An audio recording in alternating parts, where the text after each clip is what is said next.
Señoras y señores, I'm confused. This is emotional and gastronomic turmoil in the medieval town of Guimerà. I mean, this was just about the worst service I've ever experienced, but yet the Catalan-style pig's trotters were sublime. Baffling, but at least I got the recipe off the cook, so we can go reproduce the dish exactly the way it was made. Peus de Porc a la Catalana. Perfectly executed trotters in a sofrit, the typical Catalan slow-cooked vegetable flavour base, topped with breadcrumbs and grilled until golden and crispy. And despite their customers being a dreadful inconvenience, the typical crema catalana was faultless too. Go figure. So I need to reproduce this Catalan masterpiece for you, dear food pilgrims. I'm in the province of Lleida, a couple of hours' drive from Barcelona, through the town of Tàrrega and on to Guimerà, the medieval town that clings to the side of a hill that keen followers of Pete's Pans will recognise, as I've reported from here twice before. Links to those stories are in the description. I've heard there's a carniceria, butcher, hidden somewhere amongst these narrow, winding streets. Well, I can't get any further than the tower that rises from the highest point of the town. Still, the dry stone terraces up here are worth a closer look. Back down then, my own trotters getting a nice workout on these ancient cobbled streets. Oof, just in time.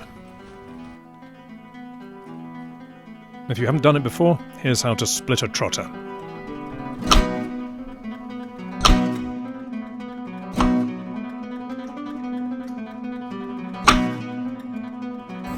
Oh, I'd love to hear from any other trotter enthusiasts. What's your favourite preparation? Let me know in the comments. Just down the road from Guimerà is the Santuari de la Bovera, where I plan to honour the Virgin and seek her blessings.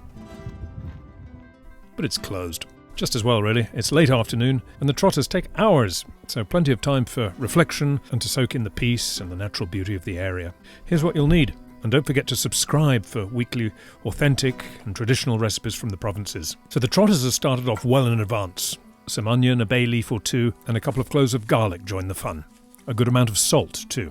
Simmer gently, enjoying the views over the Corp River towards the castle of Ciutadilla. If you have time to refrigerate the broth, the fat can be easily scraped off, otherwise skim regularly as it cooks.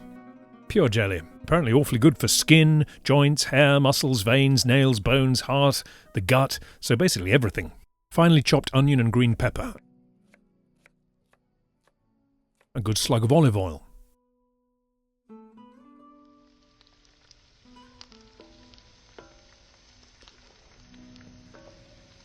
A little salt to season and to soften the mixture.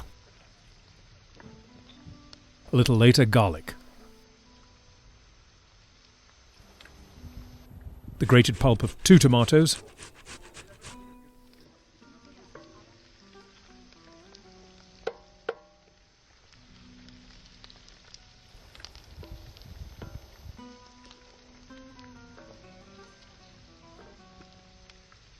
And continue reducing very gently, as long as you like, even adding a drop of water or stock to prolong the cooking. Several times if you like. I'm sure you've seen this process countless times on Pete's Pans, as good sofregit is the cornerstone of so much of Catalan cookery. Once the sofregit meets your standards, a splash of the local white goes in and reduced down somewhat. Now the trotters with a couple of ladles of the trotter broth, not so much as to cover, perhaps halfway up the sides, and close for 20 minutes of gentle simmering to blend all the flavours.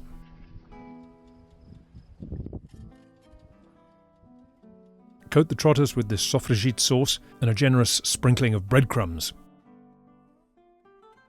And this is blasted in a very hot oven or under the grill until golden and crisp on top. As I take the first bite, the crisp breadcrumbs give way to the tender, flavourful trotters beneath, rich, gelatinous and infused with the deep, earthy essence of the sofregit. A true tribute to this rugged and beautiful region of Catalunya, where every dish is a celebration of tradition. If you're enjoying this journey through Catalunya's cuisine, be sure to like and subscribe, and join our ever-growing community of food pilgrims dedicated to preserving and celebrating regional cuisine. Bon profit!